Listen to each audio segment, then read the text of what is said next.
powerful boy must save a world where humanity has been destroyed. If you dig my recaps, don't forget to subscribe and smash that notification bell. After humanity won a bloody war, Kai Sakura Vento is sent to a parallel world where humans were defeated in that conflict. Facing an entity unsure whether it's an angel or a demon, the hero is surprised to see this being asking for help from him, a human. After all, in his world, humanity waged an endless battle against the 4 enemy races, but in this alternate world, no one remembers who he is. As usual, Kai leaves his vehicle to monitor the cemetery for exactly 300 seconds. Impatient, his companions wait for the job to be done, because methodical as always, he doesn't compromise on a single second. Through his binoculars, he observes one of the pillars of the conflict caused by the demons who wield enormous magical power. On the other side of the trench, angels and elves are considered half-human celestial beings. Among them, spirits are deeply involved in this war, creatures with special types of bodies. Additionally, mythical beasts such as dragons ravage the battlefields with their unparalleled ferocity. Together with humanity, all these beings started a widespread conflict known as the Great War of the 5 races. Kai, as one of the soldiers of the Urza Federation, cannot allow this clash to reignite. That's why he relentlessly monitors the cemetery where the demons were sealed. After completing the 300 seconds of observation, the young soldier returns to the Urza vehicle and leaves. Frustrated, Ashrin remarks that no demon has escaped the seal in 100 years, but Kai emphasizes that their job as the Human Protection Agency is to ensure that it never happens. Ashrin argues that there are 4 cemeteries like this around the world, and it doesn't help if they're the only ones taking this job seriously. His colleague has no doubt that everyone gives their best to do a good job, because a demon escape would cause an unprecedented catastrophe. Saki, the woman on the team, tries to calm their friend, making it clear that everything is peaceful, but he doesn't want to lower his guard for a moment. After the trip, they return to Vishal and the Urza Federation, where the branch that employs the 3 of them is located. In one of the training sessions, alongside an unconscious Ashrin, Kai uses a mythical beast-type machine dummy, and is warned by the system that it's extremely risky to fight an opponent of this level as a low-ranking soldier. Ignoring the warning, the soldier attacks the mechanical beast's ankle, but causes no damage. When the dragon is about to swallow him, Saki turns off the robot and ends the combat training. Worried, she warns that he will end up dying if he continues at this insane pace, but Kai believes he needs to push his limits to make the practice worthwhile. For these reasons and others, the girl believes that this boy would have gone down in history if he had been born in the era of the Great War of the 5 races, just like the Prophet Sid. Kai feels honored by the compliment, but doesn't see himself worthy of such an achievement. As much as the legend is praised among humans, the girl can't imagine that just one man defeated these 4 heroes. The demon heroine Dark Empress Vanessa, the celestial lord Alfraya, the spirit sovereign Rikujin Kyoko, and the lord of mythical beasts, the Fang King Wrath. Despite his partner's disbelief, Kai asserts that Sid emerged victorious from this war because of the shining sword given by the prophetic god Arsla Salaka. Nevertheless, she points out that there are no photos or videos of the human hero,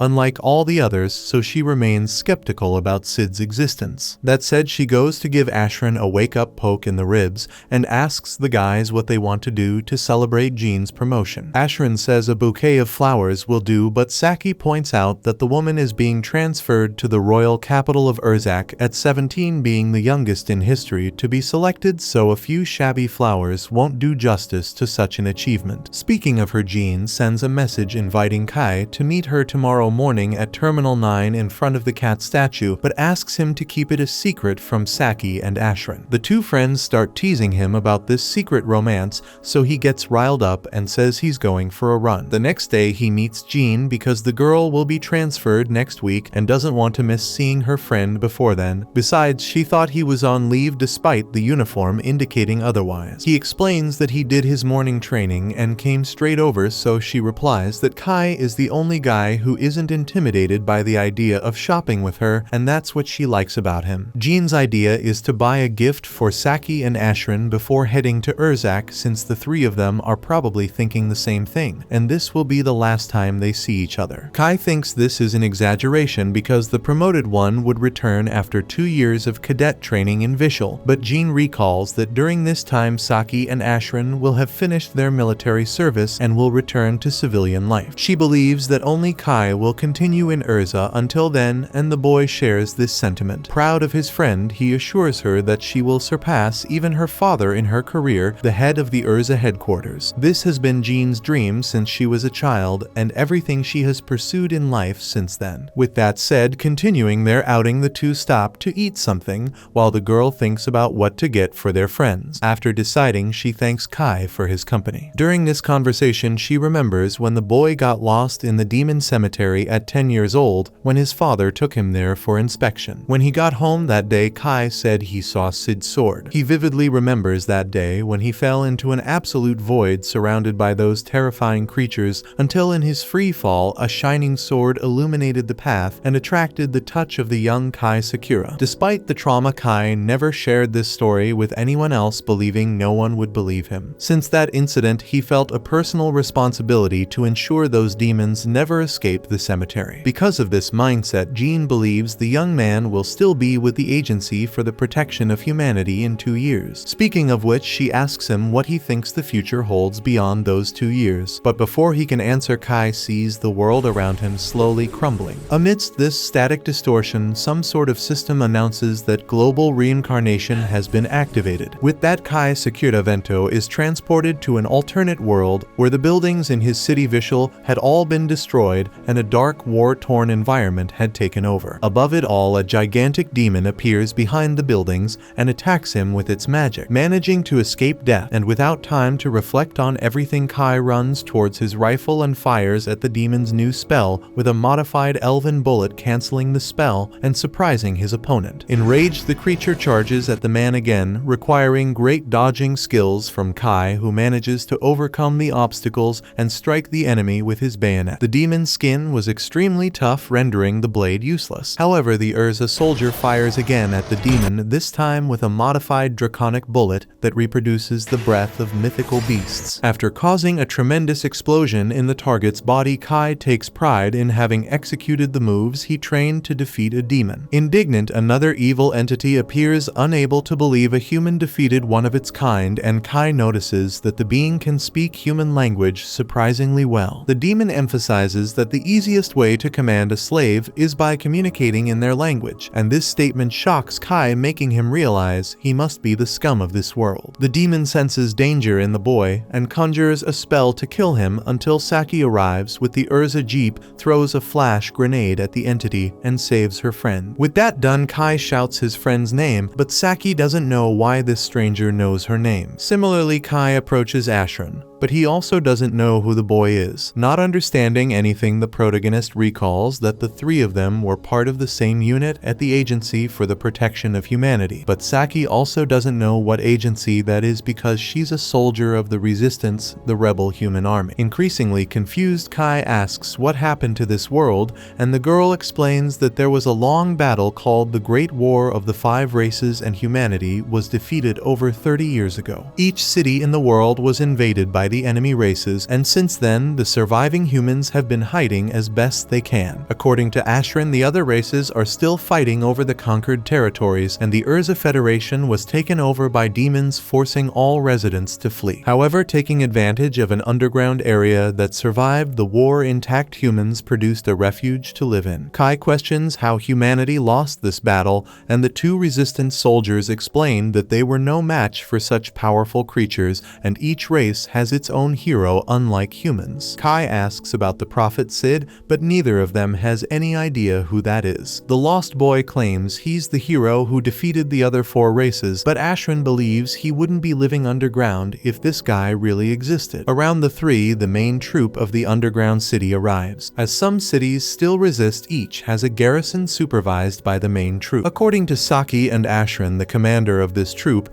and the resistance is seen as a savior by the people of the Urza Federation. His name is Jean, an empathetic and charismatic leader embraced by human civilization. Among the commanded, Jean asks who the unknown soldier is, and while his colleagues explain, Kai is speechless, realizing that even his best friend doesn't know who he is. The boy can't let it go, so he shouts Jean's name and remembers that the two were shopping just a few minutes ago. The commander asks what this story is because he doesn't know this soldier, then turns back and heads to a scheduled meeting. Not satisfied Horrified, Kai questions why his friend is pretending to be a man, as her dream as a daughter was always to surpass her father's career. Phelan, one of the leader's subordinates, grabs Kai by the wrist, but Jean asks her to release him. After the commander's departure, Saki asks what's going on in the kid's head, and Ashran lends his room to the boy to rest a bit and get his mind in order. Upon arriving at Ashran's house, the visitor to this world can't think of anything other than why all this is happening to him. No matter how much he reads the documents, the only missing records are his and Sid's. What Kai doesn't understand is that if Prophet Sid never lived, there shouldn't be the 4 cemeteries to seal the 4 races. The next day, Kai questions his old friends about the cemeteries, but they know nothing of the sort. Faced with this, Kai borrows the car and promises to return by noon. Despite Saki's protests, Ashran reflexively tosses the key to the stranger, and Kai heads for the chaotic destruction of Vishal until he reaches the cemetery he monitored in the original world. As he approaches the entrance, he encounters Prophet Sid's sword and wields it. A voice from the weapon decrees that the bearer of this relic has now become the code holder. With that, Kai is taken to a place where an angelic being yearns for help. With some effort, the woman manages to say her name is Rin. Despite the inhuman situation in which this entity finds herself, Kai doesn't want to risk freeing a demon, but since he can't just leave her behind, he hopes she won't attack. He uses his blade to break the chain, but nothing happens. He tries his rifle, but not even a shot causes any damage. With that, Kai imagines he could use the sword he found in the cemetery, and even though it wasn't his intention, Sid's weapon manifests in his hands, making it clear it's the way. With a simple strike, the chains shatter, returning freedom to the prisoner. Regaining consciousness, Rin is startled and pulls away from the human's lap, then angrily shouts the name Vanessa, demanding her return and claiming she hasn't lost this fight. Disregarding Kai, Rin declares she cannot be defeated by a mere lackey demon and attacks the human. After dodging the first spell, the combatant sees a large mass of magical energy forming in front of him, ready to fly at him, when the system's voice indicates that the code bearer must cut off the fate of death. Using his blade, the young human slashes the entity's spell in half, leaving her incredulous. Rin questions how a weak demon could destroy her attacks, so Kai turns his back to prove he is human, as he has neither wings nor a tail. Realizing the situation, Rin apologizes for her behavior, explaining that her hatred for demons makes her act impulsively. As Rin claims not to be a demon, Kai asks about her species, but the woman doesn't seem comfortable with the question and asks to leave it aside. Accepting the terms, Kai now wants to know where they are, but Rin herself doesn't know, as she was fighting Vanessa and simply ended up there. Alarmed, the human asks if she's talking about the Dark Empress and heroine of demons, as that's no ordinary rival. Rin affirms she is capable of devastating an entire army of demons, but emphasizes what she just saw from this young boy. After all, he destroyed one of her spells. Kai was about to explain that the responsible one was the sword he carried, when in the meantime, a robotic woman announces that the singular destiny entity has awakened, and that its threat level to the new established world is gigantic. For this reason, the robot initiates the sealing through last risers. With that said, the machine attacks Kai and Rin with all its might, and as the structure around them is shattered, they try to keep their distance, but the machine uses its portal to reach the targets and grab Rin. After doing so, it initiates Code 0, where magical orbs are conjured and injure the victim's body. Seeing this before his eyes, Kai refuses to stand still and reacts with Sid's sword cutting the metallic claw that held the singular destiny entity in half. The machine is stunned upon seeing the forbidden sword,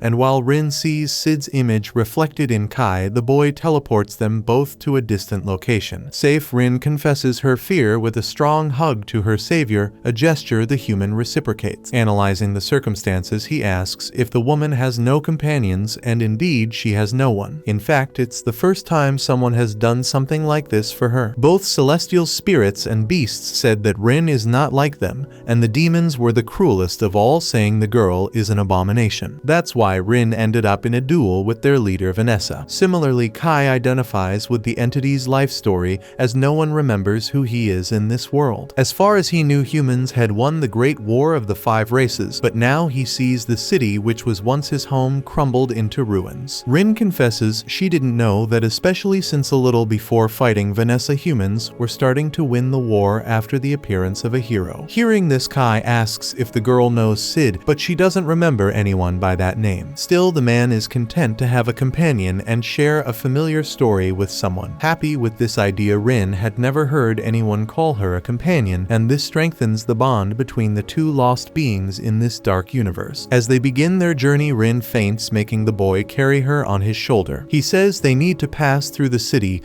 and though she doesn't generally trust humans, she trusts Kai, so she goes with him. Later, already lying in bed, Kai feels the weight of his own body after the torturous day. As if that weren't enough, on the way to the city, Rin panicked in the car, and though she can hide her wings from the people, she still draws much attention with her strange behavior. Hearing Rin singing in the shower, Kai never imagined that other races knew how to sing. Suddenly, she runs out in a towel to alert him that the water has stopped flowing. Speaking of which, she considers humans very unfair for having this hot water to bathe in, while all her life she had to bathe in the cold waters of rivers and lakes. Furthermore, Kai's bed is so soft, while she spent her entire life sleeping on underbrush and rocks. However, as she herself saw on the surface, now this human city has turned to ruins, just as the man had said. Even he finds it hard to believe he's in a world where the historical outcome of the Great War has been reversed. Rin bets they will find a way out of there and return to the world they came from, and for now hope is the only thing they have. When it's time to sleep, Rin lies in a warm bed for the first time while Kai tries to rest on the floor as best he can. However, his rest is interrupted when the girl alerts him to the strong presence of magic in the surroundings, firmly stating that there's a demon nearby. In fact, the city's sound system announces an enemy attack is happening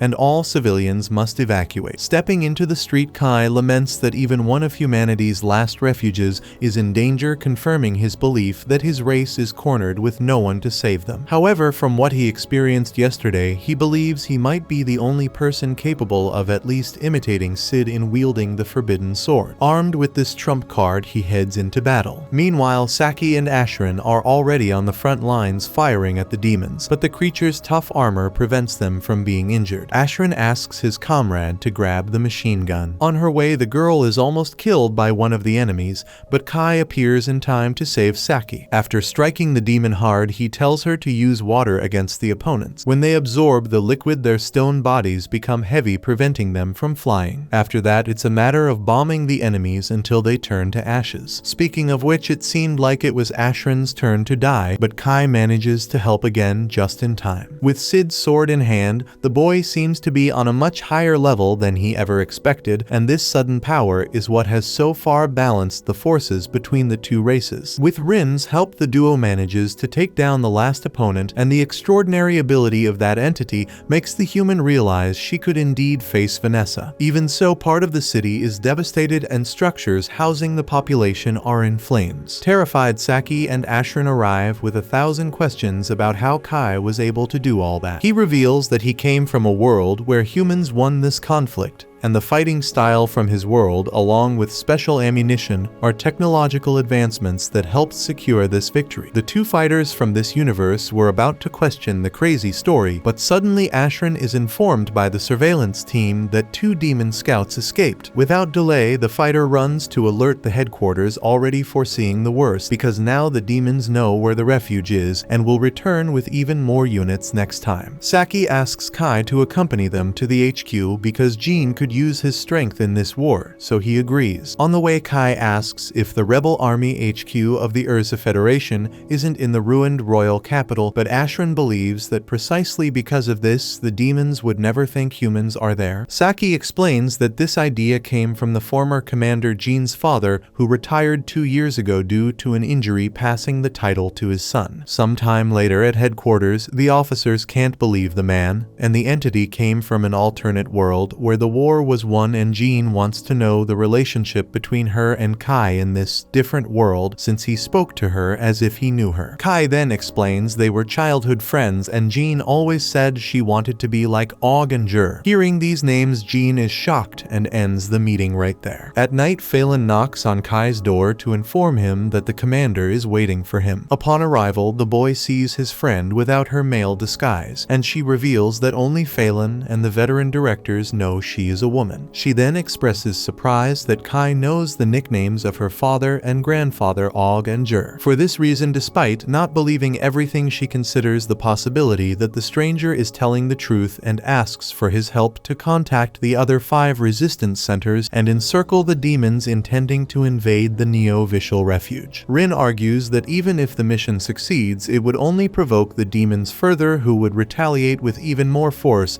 but Jean sees no other option. Thus, Kai suggests they attack the royal capital, targeting the Dark Empress Vanessa. Thinking the man is crazy, the commander reminds him that this demon was responsible for decimating the entire capital defense army 30 years ago and occupying the palace. In response, Kai mentions Sid's story, who defeated the demon's heroine alone and feels he can do the same. Skeptical of the young fighter, the commander asks why he seems so willing to risk his life for this mission. He emphasizes that he saw Ashran and Saki risking their necks in battle, and even if he returned to his original world, he wouldn't be able to face them if he left them to die in the alternate world. Finally, he devises a plan based on the perception that demons are more concerned with other races than with humans. Thus, most of their forces are stationed near the borders, and probably only about 10% of the total demonic forces are in the royal capital. He suggests that while he fights Vanessa, the rebel army keeps these 10% occupied. Jean agrees they can hold the enemies for a while, but fears most of her troops will be dead before reaching the palace. In light of this, Phelan suggests they invade from underground, because behind the palace there is a subterranean railway line that the royal family used as an escape route. Surprised, Jean asks why she wasn't informed about this railway before, and the fighter replies that Jean's father didn't want her to risk herself to that extent, so he asks the subordinates to omit this strategy. With that said, the commander announces a meeting to finally retake the Urza Federation. As preparations for the attack near completion, Rin reflects on her hatred for demons, because they are deceitful spirits, because they are bizarre mythical beasts, because they are barbaric celestials, because they are stubborn, and humans because they are weak. But above all, she hates herself for being a mix of all of them. Nonetheless, she acknowledges that Kai has never feared her, even embracing her, something she had never experienced before being accustomed to receiving hatred. For this reason, Rin deeply wishes that this human does not die. As the battle vehicles depart, the rebel army of the Urza Federation heads toward the government palace through an underground passage to launch their offensive. While the main group is to keep the demons occupied, Saki and her team need to free the captives in the basement and take down Vanessa. At the top of the hierarchy, Jean gives the orders, and Saki sees in her leader the chance for victory to be real. Her only concern is the fact that she will be in the group facing the demon heroine head-on. In a spontaneous outburst, she questions whether the 4 members in the armored vehicle will be able to complete such a difficult mission. Kai emphasizes that the priority is to reach Vanessa as quickly as possible and hold out until reinforcements arrive, not to storm the palace like Rambo and take out the enemy leader with a bow and arrow. Moreover, Kai has already demonstrated his strength in the previous conflict and trusts only Saki and Ashran to accompany him on this mission. Saki doesn't seem any calmer hearing this, so Rin pats her head to try to make a difference. Surprised, Saki calms down. The entity points out that she is also powerful enough to face the enemy forces, although Vanessa is a formidable opponent. If the Empress of Darkness insists on not dying, Rin is prepared to self-destruct and take the demon along. Unfortunately, this last part doesn't seem to have made Saki any calmer. Similarly, Ashran confesses to being worried since no one knows what the palace will be like when they arrive, especially with the rebels moving with so many people, making it easier for them to be discovered by the enemies. Regarding this, Kai reminds them that demons are sensitive to magic and that humans do not possess magical power, which could camouflage the men until they reach the target location. Ashran calms down a bit at this information and adds that all the rebels will be remembered forever because of this mission, perhaps even well rewarded. Hearing this, Kai comments that this Ashran is stronger than the one from his original world, and Ashran questions if that is some kind of compliment. Soon upon reaching the end of the underground passage, Jean gathers all the comrades of the rebel army and thanks them for the trust placed in their leader. The commander emphasizes the bravery and loyalty of these soldiers, who are humanity's last hope, and acknowledges that many must feel insecure with the little time for preparation for this attack. However, she reminds them that the Urza Federation's resistance is not new. Years of intense battles against the domination of demons have left each one of them with war scars, evidence that only seasoned soldiers are in this front line, and this hardened spirit is the key to freeing humans from the clutches of darkness. With that said, the soldiers raise their weapons and let out a battle cry. After blowing up the exit of the underground passage, they reach the surface and see the government palace surrounded by demonic forces. The first act of defense is to invoke a freezing spell, but Kai knows this ability and successfully dispels it. Then he shoots the demon and gets close enough to tear its skin with his sword. Finally, a shot explodes the enemy. As soon as the first demon is taken down, more emerge to protect the palace, so the jewel of the Urza Federation fires the lightning bullet to take down several at once. In disbelief at what he saw, Ashran questions if it was Kai responsible for this massacre, and he explains that he used anti-group ammunition produced in his world. Then the mysterious stranger asks Rin to sense Vanessa's presence,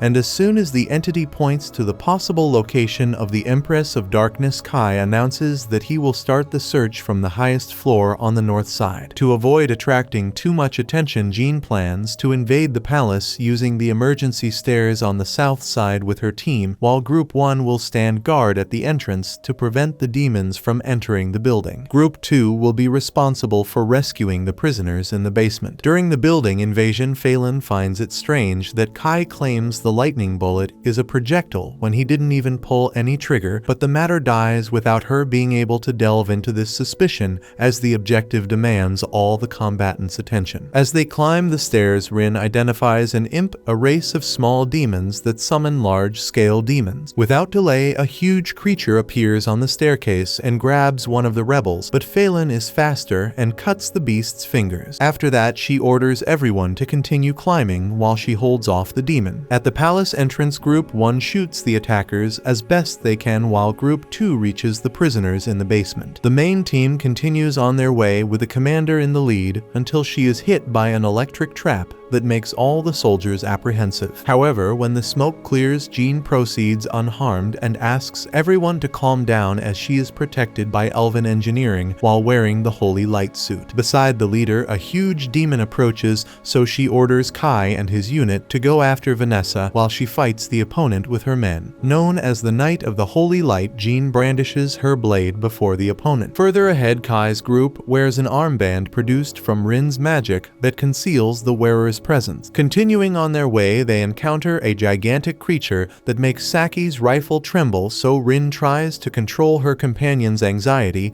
so she doesn't make noise. Protected by a barrier invisible to the demon, the humans breathe a sigh of relief as the beast passes without detecting the intruders. With that, everyone exhales in relief and heads to one of the palace rooms where the circuit breakers are located. Ashran declares that if Kai and Rin fail to defeat Vanessa, he and Saki will cut all the lights to facilitate everyone's escape. However, shortly after Kai and Rin continue their journey, the palace alarm is triggered despite Rin's barrier still functioning, leading the boy to suppose that the building's infrared sensors are still active. For this reason, they pick up the pace, encountering a demon who expresses disgust at Rin's wings, calling them a chaotic and unpleasant sight. Taking advantage of the demon's tendency to talk, Kai asks if he is the one maintaining the surveillance system, but the monster never directly answers what the human wants to know. Instead, he provokes them by saying that Vanessa is pleased with this invasion and above all curious to know why the humans have decided to kill themselves. Not falling for the provocation, Kai tries to use the opportunity to ask if the demon can lead them to their heroine, but the monster doesn't want to miss the chance to have fun with the humans before him. With that, the creature and his subordinates summon fireballs against their enemies, making Rin hurry to grab Kai and dodge the flames with her wings. After escaping the first barrage, the entity throws the man to the ground and isolates him from the battle with an ice wall so that Kai can continue his path towards Vanessa. With no choice, the boy proceeds while the demons smell angelic elven dwarven spirit and dragon scents on the woman, and even a demonic odor in that mysterious entity. Confused, they ask what she is, but even Rin doesn't know. All she knows at this moment is that she hates these hideous creatures. Meanwhile, Kai finds a huge gate and enters enters the throne room where Vanessa welcomes the human. In front of that figure, Kai can't help but tremble slightly. At the same time, Jean faces the gigantic demon but struggles to penetrate the opponent's armor, so she unlocks her weapon's form, revealing the moon longbow, finally piercing the enemy's armor with an arrow. Nearly dead, the demon observes that the intense elven magic this human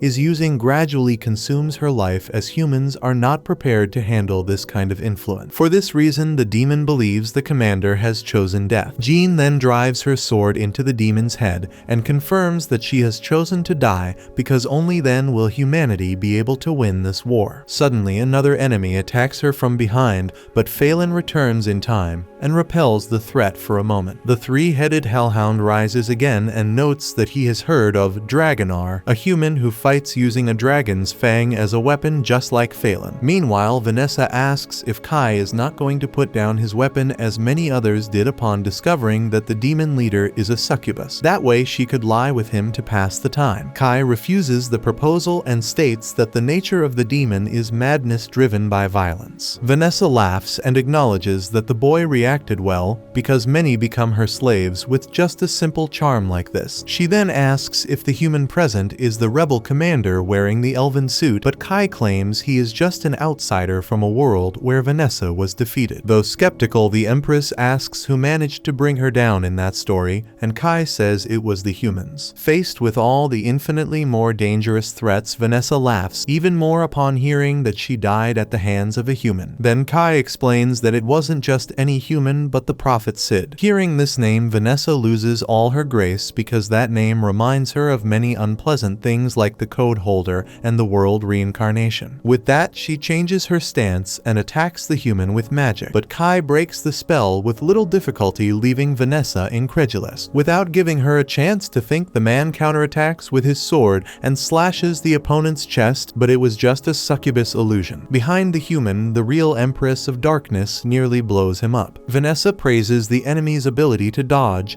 and the weapon he carries, which besides nullifying magic unleashes an attack similar to a dragon's breath. This makes her start to believe that this individual really came from another world. More cautious, she invokes Glory, a purgatory in the form of flames that pulverizes the wall behind the human, but Kai manages to escape. Irritated, she promises to end the fight by conjuring the chaos explosion, which shatters the entire building's floor in a devastating blast, shaking every part of the structure. Sovereign in the skies, Vanessa assumes there is no being capable of escaping this attack unless it is a hero of the 5 races. However, Kai Sakura Vento remains standing before her. Frightened, Kai imagines that Sid's sword saved him once again. Then Rin arrives with several wounds after fearing that Kai had died, until a portal opens in the sky and metallic claws hold Vanessa. A metallic voice announces that it detected unexpected fluctuations in the demon heroine after Vanessa heard the word Sid. For this reason, the robot initiates an excision by Last Riser to erase Vanessa's code from the world, but the Empress of Darkness reacts with the Glory ability. According to the succubus, she will not be defeated by a mere Alfraya hound. Taking tremendous damage, the robot retreats back to the portal, leaving Kai and Rin terrified by the strength the demon heroine demonstrated. Rin notes that Vanessa has always been strong, but the one from the other world was not as terrifying as this one. Irritated, the Empress notices that some wounds on her body are not healing, but that doesn't change the fact that she is going to crush the 2 opponents before her. Suddenly, in an utterly unthinkable move, Rin grabs Vanessa and orders Kai to flee. Then she conjures the shadow prison, and the demonic leader recognizes it as the spirit's barrier, but never for a moment did she think she could be immobilized by such a fragile spell. With that, she shatters the barrier and sends Rin flying. Without giving the angel a chance to react, the Dark Empress prepares the spell that will end the fight. However, Kai reacts just in time to catch the opponent's attention,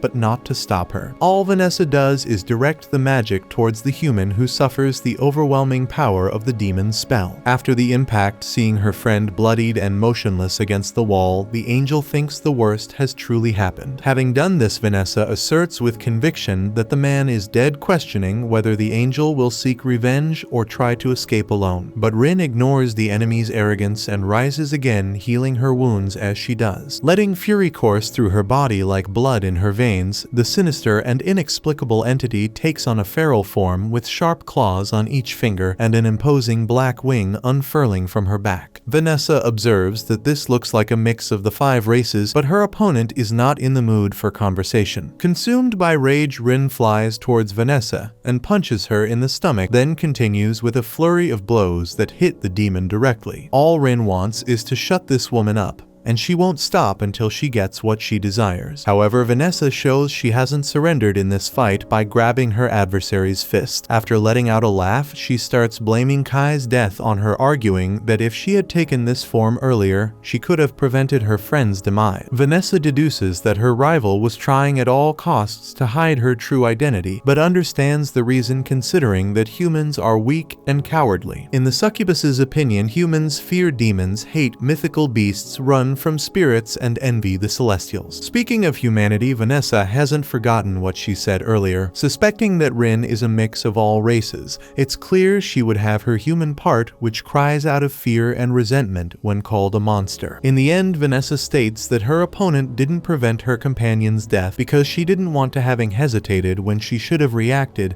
and now the damage is done. Trying to hold back her emotions, Rin agrees that it's her fault, but that it no longer matters. Whether she regrets it or not, she knows nothing will bring the man back. On the other hand, she can act against Vanessa, and that's what she does. Rin then warns that both of them will die together, as she recites words in a strange language that lead to the birth of a curse which creeps into every crevice of their bodies and makes every part of them bleed. According to Rin, these drops represent their lives that drip slowly like a poorly closed faucet. However, even though she was convinced she would kill Vanessa and herself, the mysterious entity's magic simply dissipates. Vanessa recalls that even a curse requires mana, and since this place is her lair, she prepared a long-range spell that prevents any magic from spirits, mythical beasts, and celestials. Being the heir of these 3 races, Rin will suffer the curse's effect 3 times more than this magic circle carries. Faced with these facts, Rin lowers her head as if accepting her end, and Vanessa takes advantage of her irreversible advantage to belittle her adversary, stating that she is a race-less aberration that should never have been born. Without strength to react, Rin cries and asks Kai for forgiveness, and even her enemy's last words irritate the Dark Empress's ears, prompting her to conjure a fire spell on her. However, when the smoke clears, Kai is protecting the allied entity with Sid's sword, extinguishing the flames that spread across the ground. With a smile on his face, he explains that the girl doesn't need to apologize, because without her, he would have already died. Vanessa argues that no human can survive after being hit by her close-range magic, so Kai looks at his sword immediately. It was obviously the sword that saved the man from his own destruction once again. Now it would have to continue proving its worth, as Vanessa keeps launching spells at its wielder. Moreover, she uses the same tactic she used against Rin, trying to mess with her opponent's head through words, claiming that Kai is just an insignificant trash who doesn't know when to die, and that his friend was ridiculously defeated. But it is precisely for this reason that Kai rises before the Empress once more. Rin risked her life to save him, and the human doesn't want to simply let that go. Seeing that she won't win this battle with words, Vanessa goes back to attacking her opponents, this time with a gust of wind that prevents their movement. Having done this, she recounts that she knows humans very well, as they are all the same, always shouting from the rooftops that they have great potential and that it will be shown in the future, but that future never arrives. On the other hand, the leaders of all other races wield their power through strength and respect earned through their abilities. Vanessa considers them all heroes. However, to her, humans have no heroes unless Kai sees himself as one. Attentive to every word without lowering his guard, the human responds that he has no interest in becoming the leader of his race, but that the spirit of humanity resides within him as it does in all men of this world. Kai may not be a hero, but he is the one standing before the enemy, and thus he will not leave there alive unless he has defeated the Empress of Darkness. In response, Vanessa continues to escalate the fight. She now invokes a magic circle that conjures the demon planet, a massive meteor surrounded by flames. Kai, being the holder of the code, reacts with his magic sword and slices the planet in half from a distance. Vanessa doesn't lose confidence because because she is certain she will be the only one to leave there alive. To ensure this, she reveals the flowers of the underworld blooming like flames scattered across the sky. At this moment, Kai instructs Ashrin to turn off the breaker, plunging the area into darkness. Considering that humans have no magical abilities, they cannot be sensed in the dark by the demon. But Vanessa manages to see the glow of Sid's sword being carried by someone, presumably Kai. Without hesitation, she launches her fiery flowers at the human like a burning rain. But it was Rin waiting for the enemy to take the bait, having all the protection prepared to handle such an attack and create a distraction. Meanwhile, taking advantage of the opening caused, Kai prepares to execute what he has trained for over 10 years. After punching Vanessa, he receives Sid's sword from Rin and informs his opponent that she is in checkmate. As a last move on the board, the demon heroine offers Urza back to the human, but without responding, he delivers the final blow. Afterward, Vanessa is still alive, but acting strangely. With great effort, she remembers the prophet Sid and questions how she could have made such a foolish mistake. According to her, Sid foresaw the world's reincarnation, which would be a chapter in history where the world would be rewritten, recreated. One day, someone made this transformation happen, and Vanessa believes it to be one of the 3 heroes who must be found. Given this, Sid gave his sword to Vanessa to prepare for what is to come. One of the Empress of Darkness's measures was to hide the relic, because it is the only key to correct the world's change. Confused, Kai responds that Vanessa and Sid should be enemies, as any record of the Great War would suggest. Vanessa acknowledges that she fought against the human hero, but insists that there are many things Kai doesn't know about this world, things that operate freely like some sort of forbidden code. As an example, she mentions the Zero Code, but does not go into details. She then finally recognizes the human spirit after everything she has witnessed in this fight, seeing that the 2 companions fought more for each other than for themselves. With that, the succubus slowly disintegrates towards the moon, while her soul promises to love Kai intensely in the next life, considering that their only meeting in this world was brief and fatal. When it is all over, Kai collapses. He can hardly believe that the demon heroine is dead, and that he and Rin survived. With the arrival of the morning, all units are informed that the rebel army of Urza, commanded by the Knight of the Sacred Light Jean Annis, has reclaimed the royal capital Urzak by defeating the demon leader. Amid the most important news of the war, so far Saki and Ashrin sleep like angels. Meanwhile, the main contributors to the victory discuss the last words of the Empress of Darkness. According to her, something that turned the world upside down affected everyone except Kai and Rin. At that moment, Jean appears and apologizes for the unpleasant sight of the destroyed buildings, but acknowledges that without the help of the 2, they wouldn't even have this. On behalf of the rebels, the Knight of the Sacred Light thanks them for their service, though she senses that the 2 honorees are not very happy. In fact, Kai explains that it is a feeling of relief because in a second encounter with Vanessa,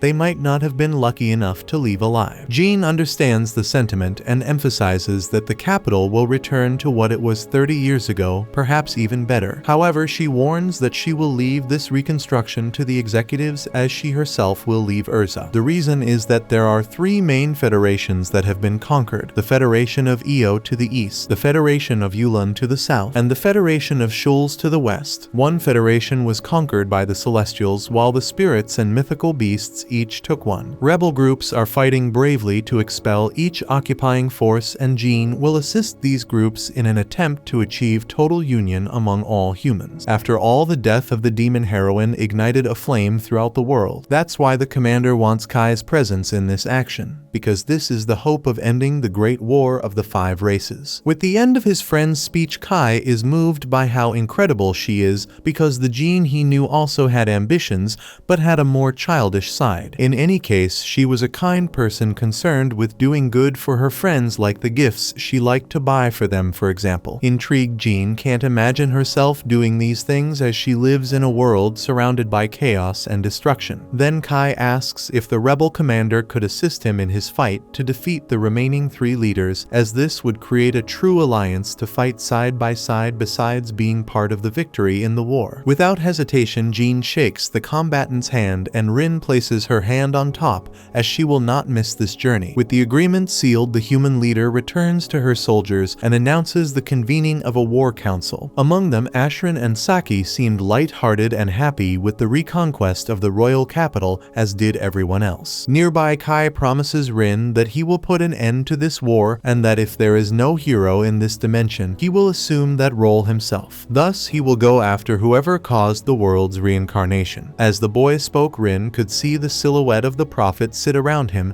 as if he were the one speaking. In her mind, as she fled from that sinister machine chasing after her, Rin imagined a human hero rescuing her in his arms. But this was just a sudden fantasy as she roamed the remote lands of that lost world aboard the rebels' armored vehicle. Ashran felt so cold he thought he'd catch a cold before reaching the EO Federation. Alongside his team, dozens of other vehicles followed their path under Jean's leadership. With little patience for his comrades' complaints, Saki reminded them that there was an urgent plea for help coming from the other federations, and that their convoy carried humanity's last hope. Kai just hoped the capital was truly rebuilt by the time they returned, while Rin prayed the city would be safe from the demons. Before leaving Urzak, the fighters had organized to pick up the pieces and rebuild this crucial region for humanity. Unfortunately, Rin could smell the demons from afar circling the perimeter, soon forming a barrier around the central palace. Leading the visit, Vanessa's sister spotted the one who had sent her sister back to hell. Kai used his code-bearer ability to shield himself from one of the demon's attacks, but Anne had to intervene to prevent harm from coming to the fighter. Kai asked the demon's intentions,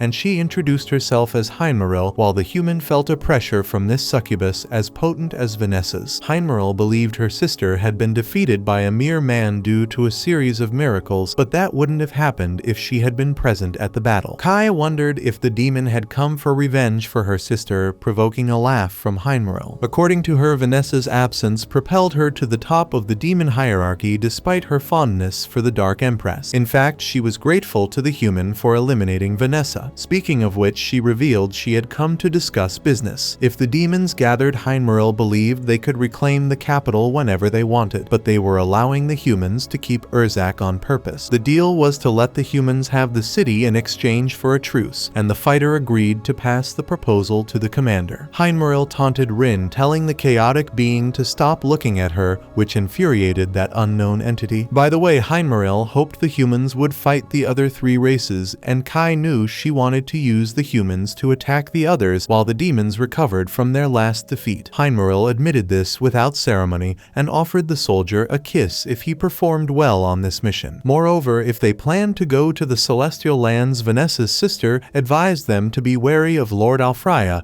who had been behaving strangely lately. After the whole event, Kai commented inside the armored vehicle that the reconstruction unit was responsible for a perilous Urzak. Being part of the expedition unit, he and the other team members had to cooperate with the EO Federation and defeat the Celestials. Comprising elves, dwarves, fairies, and angels, Kai believed these races were more cunning and cowardly than humans, being creators of powerful magical items for wartime. If humans considered demons as monsters, certainly the Celestials were like superior men. Meanwhile, Jean alerted via radio that everyone would take a rest stop in 2 miles. Suddenly, Rin warned of a mythical beast approaching on the horizon, prompting Kai to alert all vehicles of the enemy's arrival. Descending from the skies with its monstrous size, a dragon stirred the air with the vastness of its wings, while the humans reacted with their automatic rifles. Despite this, the mystical beast's tough hide kept it unscathed on its path, soon ready to take down the first armored vehicle with its tail. Only when Kai responded with his lightning bullet, followed by a joint attack with Rin, was significant damage inflicted on the opponent, not enough to kill but enough to cause the dragon to flee. At the same moment, Jean ordered the entire convoy to stop to rescue groups 29 and 30, which had been hit by the mythical beast. Later gathered for the rest period, Kai felt bad for having such a large tent just for him and Rin, but she would certainly be tense alongside humans. She didn't know perhaps why Jean allowed her to stay alone with Kai. At that moment, the commander arrived with Phelan to thank him for the excellent work on the hilltop and explained that this tent was intended for the high command, with the 2 soldiers serving as the commander's bodyguards. Phelan called Kai to assign the fighter to the inside guard, as Jean risked being discovered as a woman if she stayed too long with another woman needing to remove her armor to sleep. To the point, the leader's trusted officer ordered the soldier not to make any sudden movements when seeing the commander in her casual clothes. Kai felt offended being a professional soldier on duty, but as he entered reality began to hit him. him. Rin was giving Jean a back massage to relieve pain, and Kai took the chance to comment on how difficult it must be to pretend to be a man. Changing the subject, he declared he hadn't expected the presence of a mythical beast in the Urza Federation, assuming they might have come to explore the area after learning of the Dark Empress's fall. Jean reassured her subordinate, reminding him that defenses had been prepared in the royal capital and the post wouldn't be taken easily. She then mentioned that she moved a lot in her sleep, so the soldier was warned in case he felt a kick in the middle of the night. Speaking of which, while the tent was large, there wasn't room for 3 people in the bed. At dawn, the convoy sets off to continue its mission. Ashrin imagines that Kai didn't get much sleep since he's the commander's bodyguard. The boy with exhaustion etched on his face agrees wholeheartedly. Watching the scenery through the window, Rin wants to know what that structure resembling the Great Wall of China is, and Saki explains that it's the Great Border Wall. In other words, they are close to the EO Federation, which Jean confirms to the combatants via radio. The convoy's destination is the 8th city Cassiopeia on the outskirts of the local capital. It's there where the regional army's headquarters is located. By late afternoon, the vehicles traverse the ruins of once lively human cities. Saki readies her rifle in case she spots a celestial wanting to strike first this time,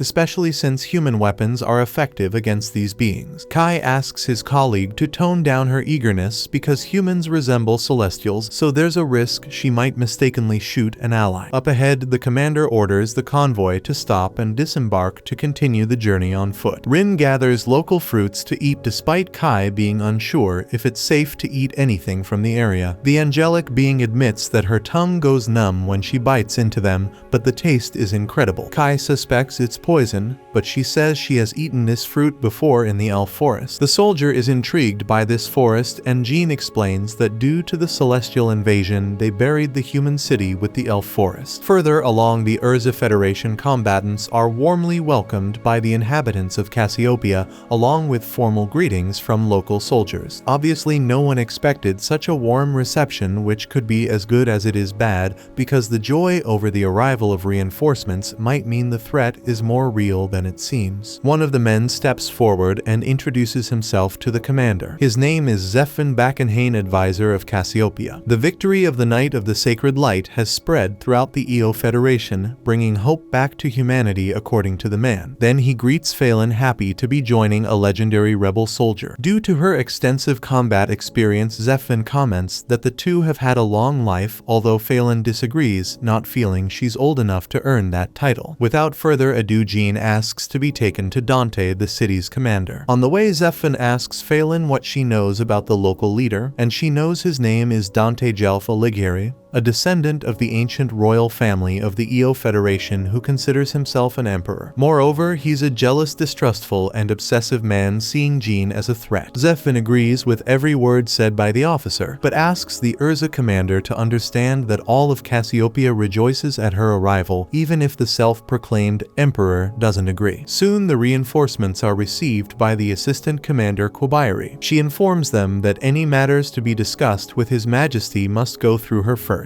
Upon entering the man's office, he complains that the reinforcements arrived late, as it was agreed they would arrive this morning. Therefore, Dante wants to know if Jean and Anis intended to keep the emperor waiting. Jean explains that their convoy was attacked by a mythical beast, costing them time to recover the wounded and repair the vehicles. Despite the justification, Dante doesn't care for excuses and questions what the Urza commander is doing in another country after reclaiming her royal capital. In his mind, Jean intends to increase her glory by stealing Eo's army. This comment strikes directly at the commander, but she remains calm, explaining that Dante himself requested the assistance of her forces. He responds that it was his subordinates who did so on their own, but the commander assumes that he still doesn't want to be dominated by celestial beings. Therefore, the individual glory of a leader is not important in the face of this danger. Moreover, she advises the self-proclaimed emperor to note that the credits for expelling the invaders belong neither neither to her nor him but to the people and their army. Finally, she says plainly that if Dante wants honors for himself, he should behave in a manner worthy of them. After this unpleasant encounter, the reinforcements join the EO officers. Zephyr informs them that the elf forest, the dwarf village, the fairy hideout, and the angel court are considered unexplored territories by humans. Since they don't know where the celestial hero is, Jean takes charge of the search for Alfreya, impressing Dante's subordinates, who begin to feel envious of the foreigner's courage. She requests reinforcements from the EO army, but the local leader refuses to lend his men. Anticipating his stubbornness, Jean goes further and states that she came to lend her life to those fighting for their lands, earning the trust and respect of this federation's combatants. At night in their camp, the Urza army has to settle for a horrible slop for dinner. Kai's group discusses Dante's assistant Quabayari. Apparently Rin saw something strange about that woman. Soon, when the sun rises again, the soldiers head to the elf forest. Dante comments to his loyal assistant that Jean is an extremely reckless commander, which Quabayari agrees with, as always outraged that the other soldiers are feeling motivated by the intruder's recklessness. When Jean returns from her expedition, she plans to make a map of the forest and schedule a strategic meeting. The next day, the commander reveals the elves' patrol routes based on the tracks they found yesterday, and this information allows for the beginning of an attack against the Celestials. Despite Eo's soldiers being motivated for battle, Dante is not at all pleased to see his men being swayed by Jean's charisma. Quabayari advises her boss to accomplish a feat grand enough to solidify his position as emperor,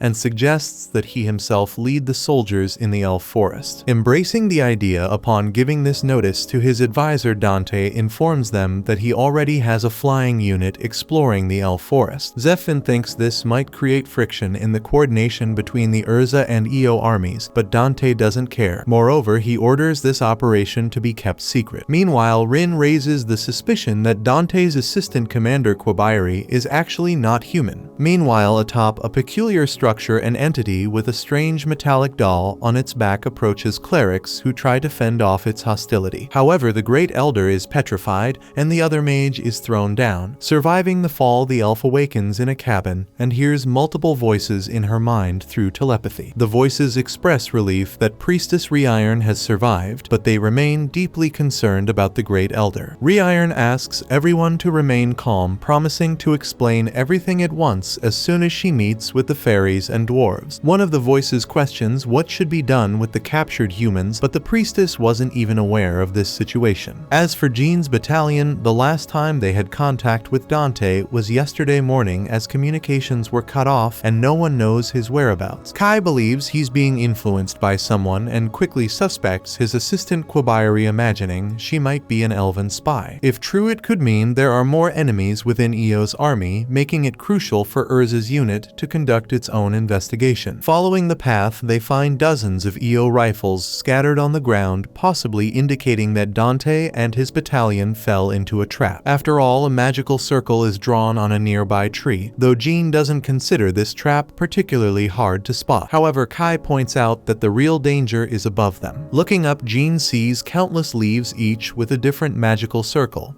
and realizes the intelligence of the celestial beings. If Kai hadn't pointed it out, she might have mistaken it for the sunlight filtering through. The soldier mentions that there were records in his world about this technique, which allowed him to recognize it in advance. He also notes that elves use many traps and always place them close together. Moreover, Rin senses the scent of an elf nearby, prompting the group to go on high alert. Following the path indicated by Kai, the leader questions if the soldier truly knows the way, and he explains that Rin underwent special training to sense magic, allowing her to sniff out the direction of their targets. Guided by the scent of that race, the entity leads the human soldiers to a ruined structure where the scent fades. Without warning, a magical circle on the ground activates, triggering a teleportation that transports the team to another part of the forest. Amid the shock, Saki complains that Ashran touched her hand, but he argues that she was the one brushing up against him. Phelan orders the two to keep quiet within enemy territory, territory and remains vigilant, scanning all sides of the mysterious woods. Suddenly, a fairy appears in front of the humans chasing a butterfly until the tiny creature crashes into Ashran's leg and falls to the ground dazed. After recovering, she asks which forest Ashran came from, thinking he might be an elf, though she doesn't sense any magic from him. The boy explains that he and the others are humans, causing the fairy to flee in fear of being eaten. In no time, she reaches a village guarded by elven archers. As the humans arrive, the elves ready their arrows, but a superior orders them to lower their weapons. The elven leader states that she never imagined humans could activate the portal, to which Jean replies that it's a pleasure to meet Dante's assistant commander again, or rather the celestial spy. Kobayari insists on being called by her name, while the human wants to know what happened to Dante and the others. Kobayari informs them that everyone is alive, but that they inhaled the dust of a colony of paralyzing plants, rendering them immobile for several days. Jean demands the prisoners be released, but the elf imposes a condition: the humans must fight against the angels. Kai questions this condition given that elves and angels are historical allies, to which Kobayari reveals that they were betrayed by that race. In any case, Reiron is awaiting the visitors, so they should follow the elf into the village. When they finally face the priestess, she remarks that it's the first time humans have entered the elven village, so they might take pride in the achievement, though it doesn't mean they're welcome there. Setting that aside, she expresses curiosity about whether the Holy Light Knight and his men truly defeated Vanessa, the Empress of Darkness. When Jean confirms, Reiron mentions that the armor the human commander wears is an elven garment, and she's curious to know how Jean acquired it. Jean responds that she found it 10 years ago along the borders of the Urza Federation, a magical item that demons had stolen from the Celestials. Her unit ambushed those enemies, and the armor was among the spoils.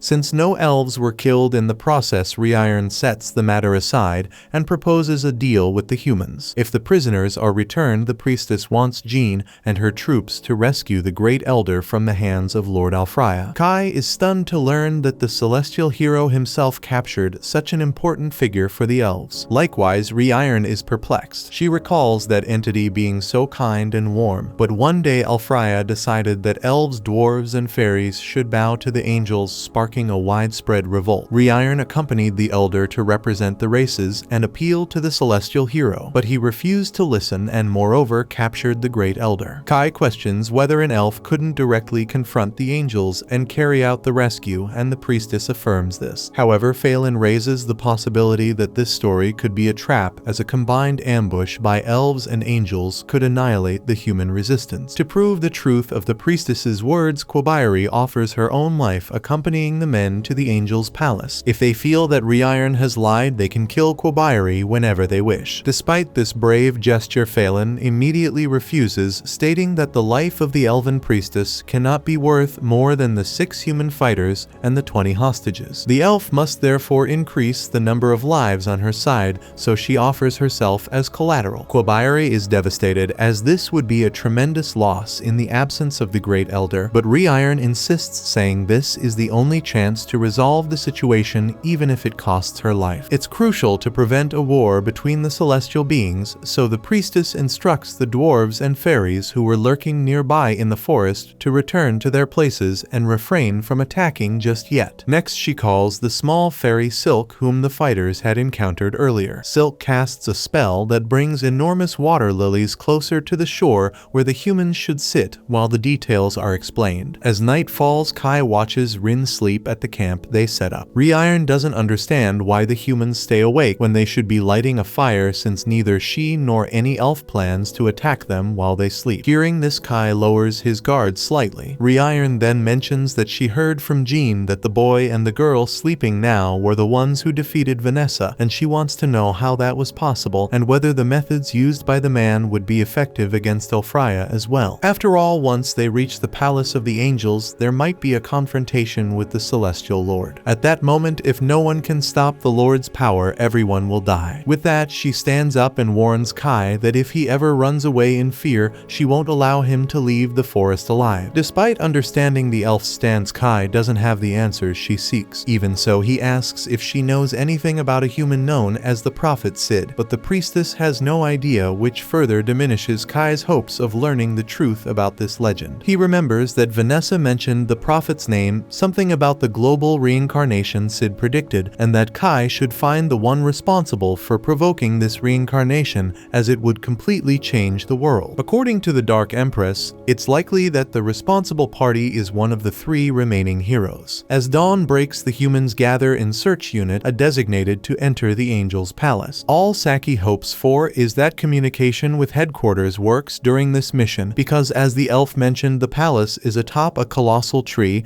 and the humans can't even see the location. At this point, Reiron conjures a double trick to teleport their new allies, prompting Kai to ask if the elf is practicing this method to use against the humans. However, the cleric explains that no one fears the humans, only demons, spirits, and mythical beasts. In response to this somewhat dismissive remark, Kai notes that demons used to think the same way. Be that as it may, he points out that the angels likely have most of their army ready at the border, so the palace might be poorly defended. As the man speaks with unyielding determination, the elf acknowledges that they didn't defeat Vanessa by chance, but Kai goes further, mentioning that he knows a human who single-handedly defeated the 4 heroes of the other races. With that said, the spell activates, teleporting the group to the top of the tree where the Angel's Palace is located. Up there, a terrible smell of fire and smoke permeates the air, and burning angels surround the ground where the humans stand. Despite this, Reiron realizes that the victims aren't dead, but Kai believes it's time to use this massacre to their advantage, as the path ahead is clear. Guided by the priestess, they manage to navigate through the palace's stages, something that would be impossible without her, as Phelan acknowledges. However, as they progress deeper into the structure, the group is attacked by a small cutting tornado that destroys the floor beneath them. At the source of this power stood an angel who detected the stench from this place, especially from an old acquaintance, Reiron. Upon closely examining the entity's face, the elf knew it was the war angel Vicious, and her heart filled with sorrow seeing that even the angels she trusted had joined the betrayal against her race. Vicious declares herself a servant of Alfraya, the Lord of the Heavens, insisting that everything must act according to his will, and that the burned angels at the entrance were foolish traitors who opposed the great leader's orders. Speaking of which, the angel warns that soon the great elder of the elves will be executed, serving as a warning to the other races, who will finally understand that they must bow to the angels. Opposing this demand as well, Phelan leads Ashrin and Saki against the angel, while Kai, Jean, and Reiron continue the mission. Vicious attempts to block the humans' passage, but the shooters successfully prevent her reaction. To the angel, it's ridiculous to think that this inferior race is standing against the angels, and Phelan retorts that they've heard enough of that. On the floor above, the group tasked with continuing the mission encounters another angel guarding the area. Rin grabs the entity's gigantic hammer to avoid being crushed and throws the enemy away. Reiron spots this being and recognizes Rafalo, who is outraged by the elf's rebellion against his master. This time, Rin assures that she can handle this threat alone, while the rest of the group must proceed. Without delay, the remaining 3 members reach the next floor, where Reiron creates magic circles on each pillar. Kai deduces that Alfraya is protecting himself with dozens of barriers, while Jean apologizes to the man for leaving the fight against Vanessa to him. This time, she promises to fight alongside him. Once the circles are drawn, the elf activates her power and transports the duo to the place where the Great Elder was imprisoned. In addition to the Elder, Alfraya floated in the sky, demanding obedience from the inferior beings who lack wings and must look up when they see the heavens. According to him, all blessings come from the heavens and are granted to the earth, but he wishes that only the angels receive these blessings. Meanwhile, Vicious recites a few words, activating a powerful wind spell that almost slices the combatants in half, but they jump at the exact moment to avoid being shredded. With her flaming blades, Phelan charges at the entity, who doesn't underestimate a rival of this level after deflecting her strike. According to the angel, these swords seem to be made from dragon fangs, mystical creatures so powerful that weapons made from some of their materials can explode on impact, which is the case with the weapons her opponent is wielding. Phelan is surprised that her enemy knows so much about this, so Vicious explains that celestial beings are skilled at creating such items. The swordswoman seizes the opportunity to point out that Alfraya wants to enslave the celestials, turning their talents, for example, into mere weapons in his hands. However, Vicious is blinded by her devotion to the supreme leader of her race and consumed by hatred for the so-called inferior races. One floor above, Rin is locked in an intense battle with Rafalo, where the angel admits he didn't expect his opponent to pierce through his divine defense. defense. Realizing this, he begins to see Rin as a true threat. Rin angrily retorts that the Celestial is lying because her attacks haven't been effective at all. She also emphasizes that she despises his relaxed demeanor, always looking down on her just as angels do with other Celestials and the other existing races. Unmoved by his opponent's speech, Ruffalo shrugs and asks what kind of creature she is. Rin confesses that she doesn't know, but it doesn't matter as long as she has Kai by her side. Meanwhile, the supreme leader of the Celestials plans to proceed with the execution of the great elder of the elves, leaving Reiron even more disappointed with the angel's stance as he was once kind. With this in mind, she screams that Alfreya has no right to rule the Celestials and that she herself will send him to his grave. With that, she charges at the angel, who responds with his Magnificat ability, a bell that conjures spells like a red blade that nearly strikes the priestess. However, Kai intervenes just in time with his code holder power to explode the enemy's magic. Without showing surprise, Alfreya wants to know if this young man is really human or an elf in disguise, since he's protecting an elven cleric. But Kai makes it clear that he's fully human. Alfreya reveals that he doesn't understand the reason behind saving someone who isn't of his race, so Kai points out that the death of this important elven figure would cause deep hatred among the elves toward humans. Alfreya responds that Kai's and Reiron's existences are very different because even though Kai's judgment might be diverse, he would still be reduced to ashes just like the elf. In fact, that didn't happen because of this unusual sword. Kai takes the opportunity to clarify that this weapon was able to withstand the magic of the Dark Empress Vanessa, and is therefore capable of facing Alfreya as well. Hearing this, the Celestial bursts into laughter and calls Vanessa a filthy demon so pathetic that she was beaten by a mere human. Unfazed, Kai doubts that Alfreya is in any position to ridicule the demon heroine because at least she didn't try to execute her own subordinates like the angel did. Even so, the angel doesn't wipe the smile off his face, explaining that it was his decision. After all, he is a divine blessing, the noblest and brightest star that exists, and has no intention of calling anyone who disobeys his sovereignty a subordinate. Jean, tired of his arrogant speech, shoots a magic arrow with her moon longbow, which Alfreya manages to block, but when his shield is shattered by the projectile's force, a shard ends up cutting his face. Bleeding slightly, the angel asks the human if she knows what it means to use an elven bow with that human body, but the commander believes that her life being drained is a small price to pay for victory. Speaking of which, she launches another arrow at Alfreya, who responds with a celestial ray. The arrow ricochets off the angel's magic and hits Jean back, but she feels no harm because she's wearing the holy light garb. With that, the celestial hero promises not to forgive this human for using the elves' profane equipment. He then opens a magic circle in the sky and summons a series of thunderbolts, so Reiron invokes the shield of the third princess to prevent a disaster. After that, she rushes along with Kai to free the great elder, while Alfreya tries to stop them with the divine punishment spear. Reiron tries to use the shield of the fourth princess, but it's pierced. Kai deflects the attack once more with his sword. Reiron seizes the moment to break the crystal with her dagger, but it's her weapon that shatters when it contacts the material imprisoning the elder. Faced with the facts, the priestess reflects on this coffin that seals the great elder, the spear that pierces through her barriers, the bell that summons lightning, and a staff that creates a red blade. Impressed, the elf cannot fathom how this angel manages to master such a wide array of magic all at once. Even as a hero, Alfreya should be low on mana by now, which isn't the case. So she questions whether all this power is what made the angel suddenly change, but he disagrees, saying he hasn't changed. In his mind, the time for the rapture has come where a new subordinate will replace Alfreya, and this subordinate is Last Riser, the robotic woman who attacked Kai, Rin, and Vanessa. Meanwhile, Rin struggles against Ruffalo's power, but she doesn't show any sign of giving in. Still strong, she delivers a punch to the enemy's helmet, shattering it into pieces. Similarly, Phelan fights hard to defeat Vicious. The officer orders Saki and Ashrin to shoot the angel's wings, but he manages to dodge the bullets. Ashrin goes further and throws a grenade that almost hits the target. Vicious narrowly escapes, but is left vulnerable to Phelan's charge, who finds herself facing the angel's wings, the source of their mana. Upon seeing Phelan mention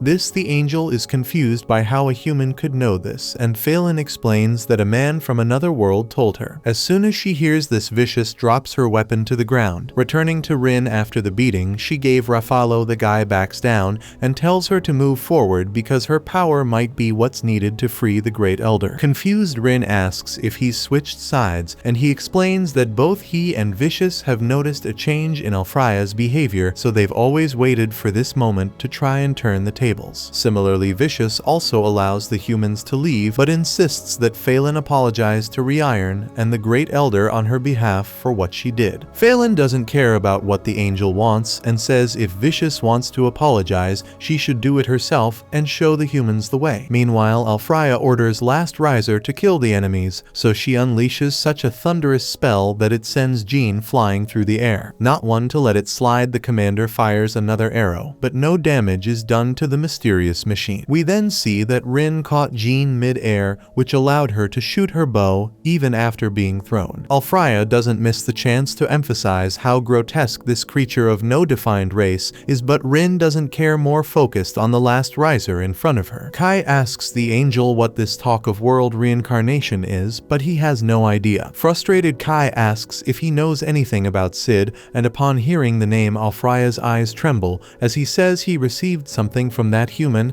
until Last Riser surprises everyone by wrapping one of her arms around the celestial hero's neck. The machine's system claims to have detected unexpected fluctuations from Alfraya due to the influence of the word Sid. Thus, Last Riser executes Code 0 to remove Alfraya's code from the world and initiate hero substitution. With that, the angel is entirely sucked into a portal, leaving everyone around in disbelief at what they were witnessing. Kai remembers that the same thing almost happened to Vanessa that day as Last Riser withdraws through another portal. After that, Alfraya reappears within a bizarre energy spiral that obscures his original features, bringing forth the angel's avatar with his black wings. This makes Kai recall that world reincarnation was activated when he was taken before Jean while still in her original world. That day, the world was rewritten, and now a hero has been replaced. With this process, Alfraya starts to feel even more important, convinced that he is the only one who exists in the heavens, and therefore everything must burn except him. As he says this, he unleashes a powerful spell against his enemies, which Rin defends with her barrier. However, the shield cannot withstand the intense pressure and shatters, causing an explosion. The impact knocks down Rin, Jean, and Reiron, while Kai falls to his knees using his sword for support. The priestess observes that Alfraya used magic without channeling it through his items, to which he explains that this is a work of the heavens to admire his power. Reiron tries to snap the angel out of it, saying that he's delirious and consuming his life in the process, especially because Celestials take pride in the items they use for spellcasting, but this angel simply ignored that and took pleasure in casting magic with his hands. Irritated, Alfraya attacks again, so Reiron aligns all the guardian princesses to summon the sixth princess, a six-layered magical barrier. After breaking through the first two, the angel's spell stops at the third shield. The elf points out that no matter how strong Alfraya is, no attack can penetrate the seven guardian princesses. However, Alfraya proves the priestess wrong by using the divine gift of the Sword King, a blade that easily surpasses the enemy shield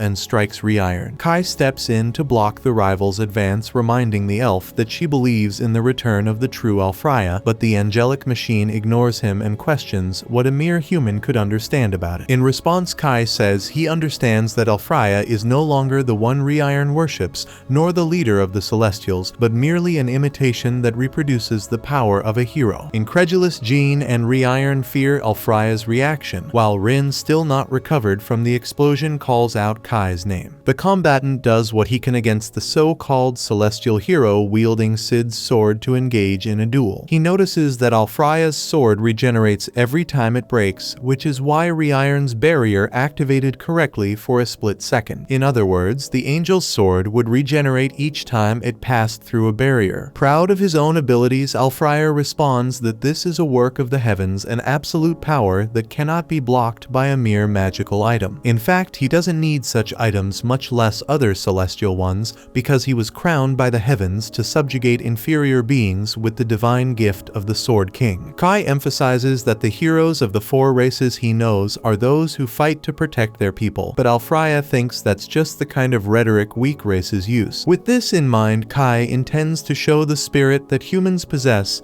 because of this so-called weakness. With the Prophet Sid's blade, the soldier parries the heavy strikes from his enemy's gigantic sword, succeeding to the point of almost striking the celestial, who narrowly dodges the blow. Watching the fight closely, Jean questions whether Kai is superior to his rival in swordsmanship, and Reiron is convinced that he is, though with one caveat. Tired of the monotonous sword duel, Alfraya discards his weapon and causes the entire palace of angels to collapse. Without delay, Reiron asks Jean to lend her strength so they can defeat the Celestial Lord. Kai tries to break through the magical barrier formed by his opponent, delivering multiple sword strikes. Although the shield wasn't destroyed, the force of the magical blade managed to inflict a cut on Alfraya's abdomen. At that moment, the angel loses all patience and grabs the human by the neck. Kai still held out hope that the enemy might regain his reason, just as Vanessa had, but it seems this time it won't happen. At the same time, Reiron summoned the 7 princesses alongside Jean, who prepared her ability, Longbow of the Moon, True Moon. Since there's only one chance to fire, the commander can't even think about missing. So aiming at her target, she fires a shot that strikes him with immense power in the left shoulder region. The impact destroys that part of the angel's body, but he remains standing ready to fight. Consumed by rage, he reiterates that he's facing inferior races while flaunting his accumulated power, which emanated from his body like a golden aura. Kai spins the enemy's body and lands a punch on the area of the cut, finally bringing him down. With that, an enormous energy is expelled from Alfraya's body, along with some dark beams that had been controlling him. Visibly altered, the angel comments on how terrible it is to think that he would give up his wings and fall to the ground. Both frightened and hopeful, Reiron calls out to the Celestial Lord by name, and he smiles at the priestess, warning her that this place will soon collapse, so everyone must flee as quickly as possible. As for himself, Alfraya declares that he no longer deserves to be worshipped by his followers, which Reiron still disagrees with. At that moment, the crystal holding the Great Elder shatters. The Celestial Lord asks the priestess to tell everyone that everything was his mistake, and Kai sees the similarity between the angel's behavior and Vanessa's when she was defeated. Alfraya confesses to the human that some words from the Prophet Sid were entrusted to him about how something was meant to exist. Unfortunately, the angel never discovered what the prophet was talking about, but he remembers that the force behind the world's reincarnation is hatred. Moreover, the fact that Kai risked his life to save an elf was likely what activated the taboo code, which is why he must destroy the hatred consuming this world. As he says this, Alfraya's arm crumbles away like sand. Then his remains are gently carried toward the sky, with the wind completely dissipating the legendary Celestial Lord. In the lower regions of the palace, Vicious sees the fragments of his master floating through the air. Amid the Elder's magical intervention in the environment, Raffaello laments the fact that he couldn't do anything while his master was being corrupted. Kai asks when the Celestial Leader's behavior began to change, assuming it was when Last Riser appeared. Raffaello believes that his leader began distancing himself from his allies when that creature emerged, and Kai doesn't understand why Alfraya thought Last Riser was his subordinate, especially since the machine attacked him. Furthermore, that strange creature started appearing after he rescued Rin, as if it were monitoring her. In a nightmare, the woman of an unknown race was being pursued by Last Riser alongside the Prophet Sid. The man asks if it was the machine that did this to her until he and Rin are attacked. At that moment, Rin wakes up frightened and embraces Kai. The man confesses that he was worried about her because she wasn't waking up, but as soon as she assures him that she's fine, he relaxes. She explains that she was trapped in a nightmare, which is why she was sleeping so heavily. Jean interrupts their interaction to talk about something, and Rin, startled, asks how long the commander has been there. Jean explains that she's been there the whole time. But since Rin could only see Kai in front of her, she didn't even notice. Thus, the commander reminds them that she had asked to speak with them after the fight, then mentions that Phelan told her to be cautious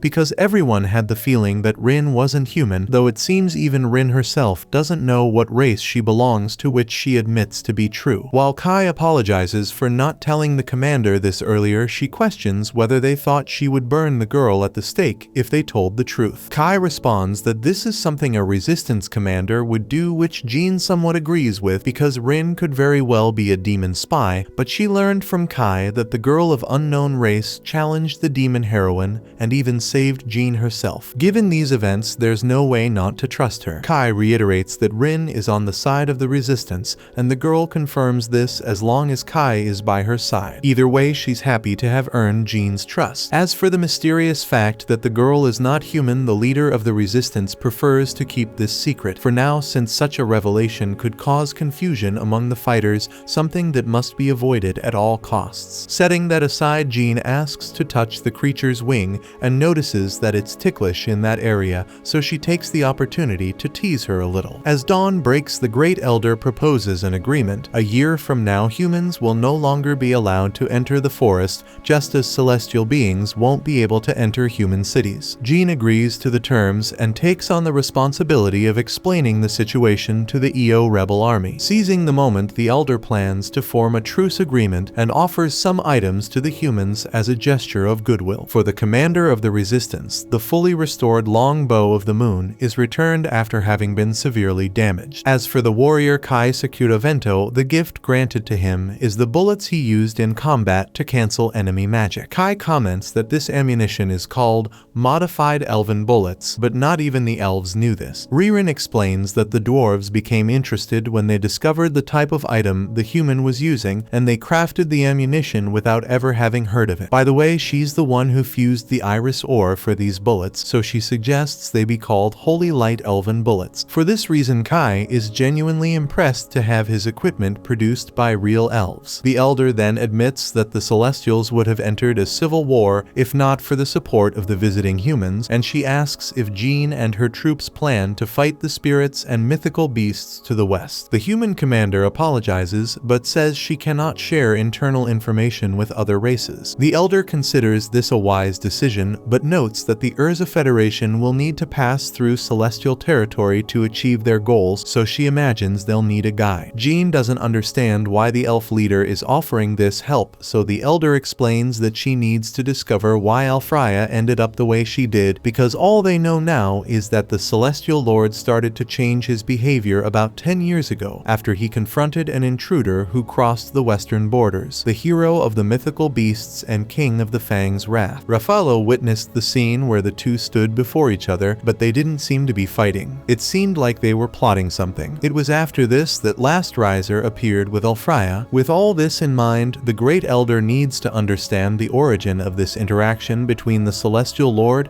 and the King of the Fangs, which is why she orders Reiron to be the human's guide. The priestess is outraged by the decision, visibly frustrated to play this role, but the elf leader mentions that her subordinate never once strayed from the side of this human named Kai. Taking the opportunity, Rin remarks that she thought the same thing. The elf tries to justify herself while stammering, but Rin increases the hostility and directly asks if Reiron wants the boy's body. The priestess is offended and asks the boy to defend her, but he doesn't pay much attention to the argument and assures her he's happy that she was chosen to accompany the troops. Hearing this, the elf is deeply embarrassed and remains on the defensive, but the Elder had already made her decision and showed no intention of backing down. After this meeting, Jean returns to Zeph van Bakkenhain and asks him to inform the EO army about the truce agreement between humans and celestial beings. Referring now to Dante, she expresses deep gratitude for the generous supply of provisions for the expedition. Still, Dante ignores this and replies that the cooperation between the Yura and EO armies has failed. Zephin observes that this comment doesn't make sense, but the king of EO adds that defeating the celestial leader and sealing a truce makes it seem like the humans have won, but at the same time, the enemies will start to see humans as a real threat after the defeat of the demons and celestials. This means that spirits and mythical beasts may begin to act more hostile and cautiously towards the human race, which will depend on the cooperation between all the rebel rebel armies to combat this. One of these is the commander of the Yulon rebel army, who continues to fight against the southern spirits and is known as Bamong the Lion King, an old acquaintance of Jean and a veteran hero. Regarding this, Jean states that she owes a debt to this great commander, so Dante assumes that Bamong is a man worthy of Jean's trust, unlike himself. Although Jean disagrees, the leader of EO emphasizes that surprise attacks will no longer be possible, so if Bamong is a trustworthy officer, it's wise to establish an alliance with him and the other rebel leaders. In any case, Dante Alighieri believes Jean needs to change her tactics from now on. Phelan intervenes and apologizes for the rudeness,